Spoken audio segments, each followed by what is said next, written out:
అనసూయకు ఇద్దరు కోడళ్ళు, సుజాత మరియు పూజిత. సుజాత నల్లగా ఉండడం కారణంగా అనసూయకు అస్సలు నచ్చేది కాదు. ఇదిగో సుజాత, అంట్లు కడిగి బట్టలు ఉతికేసి ఆరేసేయి. చాలా పనుంది, నువ్వే చేయాలి. అలాగే అత్తయ్య. అమ్మ పూజిత, నీకేమైనా పనుంటే చేసుకోరాదు? అయ్యో, నాకేం పని లేదు అత్తయ్య.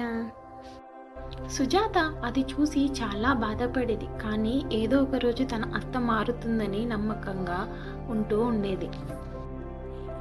ఇదిగో పూజిత, నాకు కళ్ళు తిరుగుతున్నాయి, కొంచెం మజ్జిగ ఏమైనా జ్యూసు తీసుకురా అమ్మా. ఏముందిలే, చాలా ఇంపార్టెంట్ మంచి షో వస్తుంది, ఇది చూసిన తర్వాత ఇవ్వచ్చు. ఇదిగో అత్తయ్య జ్యూసు. అయ్యో, నన్ను క్షమించు సుజాత, నీ రంగును బట్టి